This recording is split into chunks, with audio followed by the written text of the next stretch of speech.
بسم سلاسي بسم آب وولد ومنفس قدوس أهادو أملاك آمين.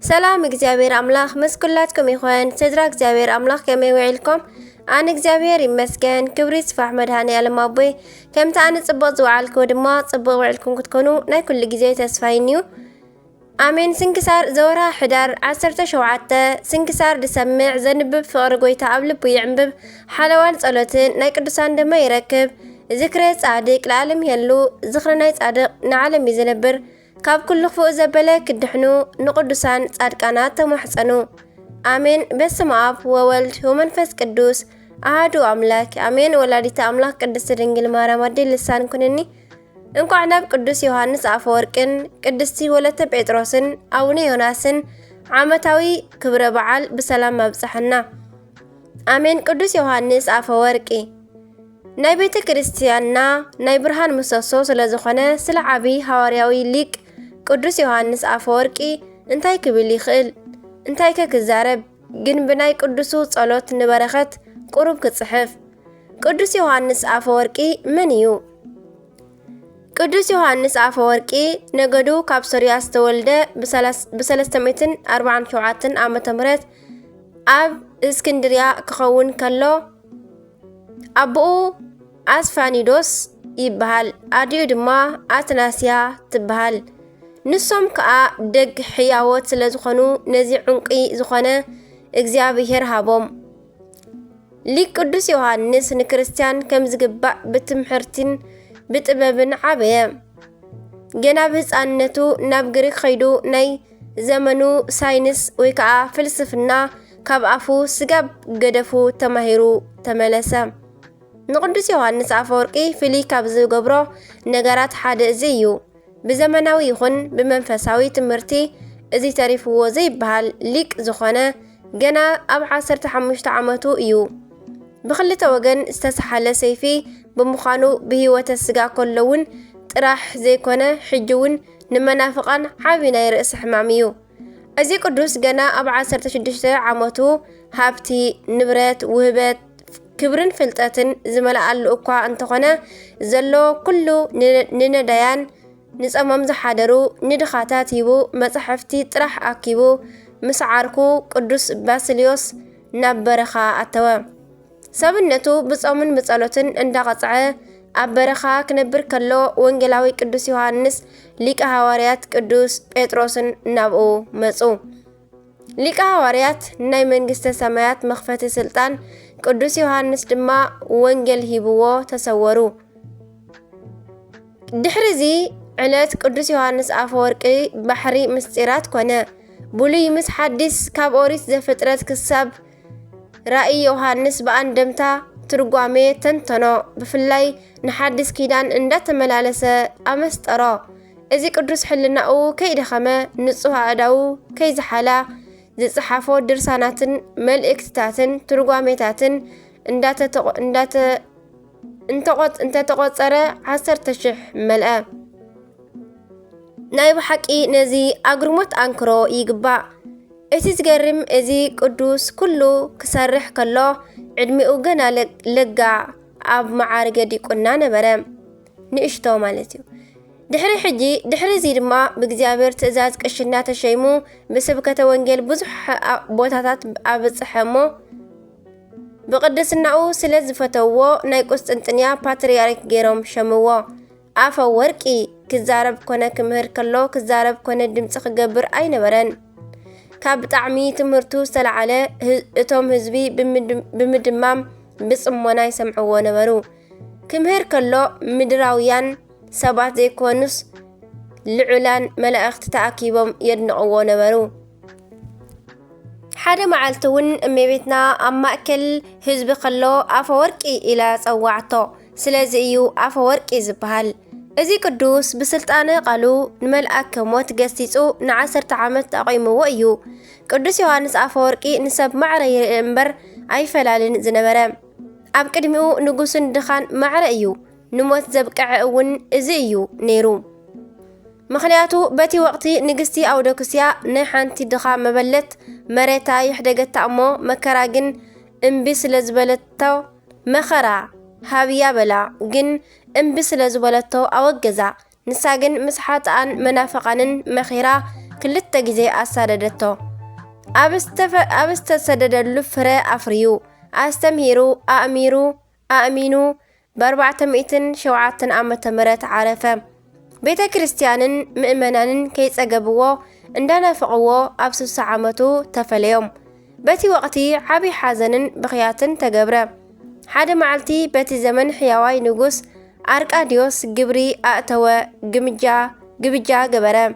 በዛ ለይቲ ድማ ቅዱስ ሊቅ ተዓጢቑ ክጽሊ ከሎ ኣባ ማርዳሪ ዝበሃል ጻድቕ ድማ ካብ ሰማይ 12 ሊቃነ መላእክት በዓል ቅዱስ ሚካኤል ብግርማ ክወርዱ ከለው ተመልከተ። ሰንቢዱ ናበይ ኢኹም ጎተተይ እንተበሎም ናብ ቁስጥንጥንያ ናብ ቅዱስ ኣፈወርቂ ዮሐንስ ኣፈወርቂ ንኸይድ ኣለና በልዎ። ንሱን እመቤትና ከም ዘመስግና ጎይታ ነጊርዎ እዩሞ በልዎ እሞ በጃኹም በሉ። ንዓይ ከዓ ናይ ኣፈወርቂ ምስጋናኡ ክግለጸለይ ምእንቲ መርቑኒ በሎም። ሊቃነ መላእክት ድማ መሪቆሞ መንገዶም ቀጸሉ። ንጽባሒቱ ኣብ ውሽጢ ቤተ መንግስቲ እቶም ሊቃውንቲ መሳፍንቲ ጳጳሳት ህዝቢ ኩሎም ተኣኪቦም ካብቲ ግምጃ በልዑ እሞ ቅዱስ ዮሐንስ ኣፈወርቂ ግን ኣብ መንበሩ ተቐሚጡ ነበረ እምበር ኣይበልዐን። ግብጃ ምስ ተወድአ ንጉስ ኣርቃዲዮስ ንሊቀ ቅዱስ ዮሐንስ ኣፈወርቂ ሕቶ ኣለኒ ኢሉ ኣብቲ ማእከል ጉባኤ ሓተቶ። ንምንታይ ወንጌላዊ ማቴዎስ እያእመራ ዮሴፍ እስከ ኣብ መወለደት ወልደ ዘበኩራ ናይ በኩሪ ወዳ ስጋብ ትወልድ ኣይፈልጣን ማለቱ ኣብ ናይ ማቴዎስ ምዕራፍ 1 ፍቕዲ 25 ስለምንታይ እዩ እንተበሎ ቅዱስ ሊቅ ቅዱስ ዮሐንስ ድማ ተንሲኡ ብመንፈስ ቅዱስ ተቃኒዩ ክትርጎመሉ ጀመረ።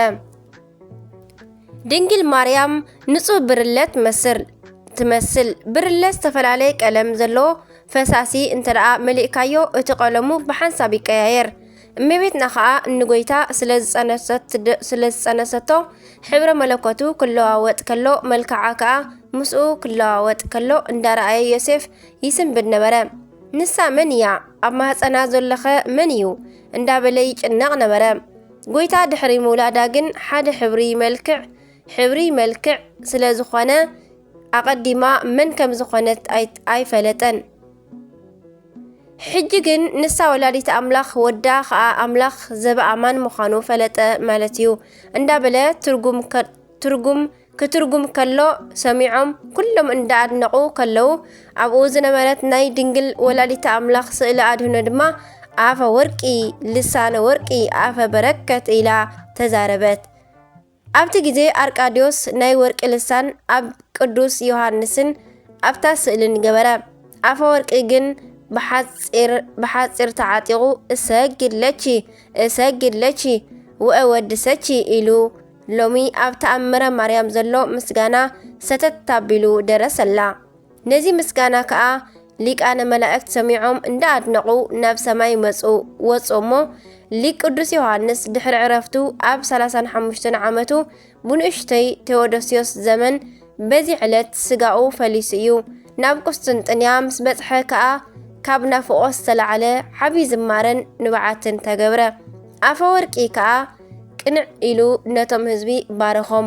እዚ ቅዱስ ክጽዋዕ ከሎ ከምዚ እንዳበሉ ይጽውዕዎ ንጽውዖ ቅዱስ ዮሐንስ ኣፈ ወርቅ፣ ኣፈ በረከት፣ ኣፈ መዓር፣ ኣፈ ስኮር፣ ኣፈው ጨና ማለት ጥዑም ጨና፣ ልሳነ ወርቅ፣ ናይ ዓለም ኩሉ መምህር፣ ርእሰ ሊቃውንት፣ ዓምደ ብርሃን፣ ናይ ብርሃን ምሰሶ፣ ሐዲስ ዳንኤል፣ ሊቀ ጳጳሳት ዘበረትዕ ሓቀኛ፣ መምህር ወመገስጽ ዘእያደሉ ለገጽ፣ ጥዑመ ቃል። እግዚአብሔር ካብ ናይ ቅዱስ ዮሐንስ በረከት ኣብዚሑ ይኽፈለና። አሜን። በረከቱ ይሕደረና። ከምኡውን ቅድስቲ ኣዴና ወለተ ጴጥሮስ ኢትዮጵያዊት ቆራጽ ኣዴና ቅድስቲ ወለተ ጴጥሮስ ንዓና ንኢትዮጵያውያን ኣመንቲ ተዋህዶ ሞጎስና እያ። ብጣዕሚ ዝድነቕ መንፈሳዊ ሓርበኝነት ኣብ ልዕሊ ካቶሊካውያን ኣርእያ እያ። ቅድስቲ ወለተ ጴጥሮስ ዝተወልደት ኣብ 1600 ክፍለ ዘመን ብምብራቕ ኢትዮጵያ ኣከባቢ ዳውሮ እዩ። ወለዳ ባሕር ኣሰግድን ክርስቶስ ዕበያን ይበሃሉ። ክርስትና ብዝግባእ ኣጽኒዓ ዓብያ ብፍቓድ ወለዳ በቲ ስርዓት ተመርዓወት እሞ ግን ሽዑ ኣፀይ ያዕቆብ ቀተሉላ። ወለዳ ድማ ኣገዲዶም ስእለ ክርስቶስ ዝተባሃለ ናይ ሱስንዮስ መራሒ ኩናት ኣመርዓዋ እሞ ክሳብ 24 ዓመታ ድማ ቆልዑ ወለደት። ኣብዚ ኩሉ ግዜ ናይ ጾምን ናይ ጸሎትን ሰብ ነበረት። ኣፀይ ሱስንዮስ እንተዋህዶ ክሒዱ ካቶሊክ ኣብ ዝኾነ ግዜ ሰብኣያ ናብ ናይ ንጉስ እምነት ኣተወ። በዚ ክትሓዝን ከላ ይኽፋእ ኢሉ ጠላ ናይ ኣቡነ ስምዖን ጳጳስ ልብሲ ግዳይ ሒዙ ቀረበ። ንሳ ድማ ልባ ቆረፀ። ፈጣሪ ንሰለስተ ደቃ ኣከታቲሉ ወሰደ። ደስ ኢልዋ ጠፊኣ ናብ ሳጋ ወይ ከዓ ሎሚ ገዳም ዘሎ ኣተወት። ገዳማ ዘሎ ማለት እዩ። ቀፂላ ድማ መነኮሰት። ድሕሪ እዚ እናዞረት ንመናፋቅያን እንከተሕፍር ንህዝቢ ከተጸንዕ ዓመታት ሓለፈ። ብናታ ስብከት ድማ ብዙሓት መነኮሳትን ምእመናንን ሰማዕታት ኮኑ። ንሳ ድማ ኣብ ገዳማት ተንከራተተት፣ ብሕማም ተሰቃየት። በቲ ንጉስ ተታሒዛ 2 ግዜ ናብ በረኻ ተሰደደት። ፋሲል ነጊሱ ሃይማኖት ተመሊሱ ሃገር ምስ ተረጋግአ ናብ ምድሪ ድሕሪኡ ድማ ናብ መንዞ መጽያ ገዳም መስሪታ ንመናንያን ኣኪባ እንዳጽንዐት ነበረት።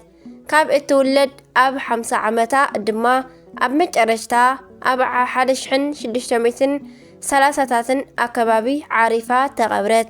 ናይ ተጋድሎ ዘመና ድማ 26 ዓመታት እዩ። ቅድስቲ ወለተ ጴጥሮስ ሰማዕትን ጻድቕን እያ። በረኸታ ይሕደረና ኣሜን። ሕዳር 17 ዝኽበሩ ዓመታት ናይ ቅዱሳን በዓላት ቅዱስ ዮሃንስ ኣፈወርቂ ፍልሰቱ፣ ቅድስቲ ኣዴና ወለተ ጴጥሮስ ኢትዮጵያዊት፣ ኣባ ሲኖዳ ዘደብረ ጽሙና ጎጃም፣ ጻድቃን እለ ወፂፍ፣ ቅዱሳን አብርሃምን ሃሪክን፣ ቅድስቲ ወለተ ዳውሎስን ወለተ ክርስቶስን። ወርሃዊ በዓላት ድማ ቅዱስ እስጢፋኖስ ሊቀ ዲያቆናት፣ ያዕቆብ ሐዋርያ፣ መክሲሞስና ዲማቴዎስ፣ አባ ገሪማ፣ አባ ጳላሞን፣ አባ ለትጹን፣ ቅዱስ ኤጲፋኒዮስ። በረኸቶም ይሕደረና ካበናዋ ካብ ዘንጠውኮ ኩሉ ድማ ብኣፈ ቅዱሳን ትጓ መላእክት ተኣረመለይ ካብ ፍቅሪ ቅዱሳን ኣይፍለና። ስንክሳር ድሰምዕ ዘንብብ ፍቅሪ ጎይታ ኣብ ልቡ ይዕንብብ። ሓለዋን ጸሎትን ናይ ቅዱሳን ድማ ይረክብ። አሜን ወአሜን። ወለኩሎም መላእክተ ሰማይ አቡነ ዘበሰማያት ይትቀደስ ስምከ ትምጻእ መንግሥትከ ወይኩን ፈቃድከ በከመ በሰማይ ከማሁ በምድር ሲሳየነ ዘለለ ዕለትነ ሀበኔዮም ህድግ ለና አበሳነ ወጀጋየነ ከመንህነኒ ንህድግ ለዛ አበሰለነ ኢታባአነ እግዚኦ ዝተመንሱት አላ አድነነ ወባልሃነ እምኩሉ እኩይ እስመ ዚአከ ይእቲ መንግስት ኃይሉ ስብሐት ለዓለም ዓለም አሜን።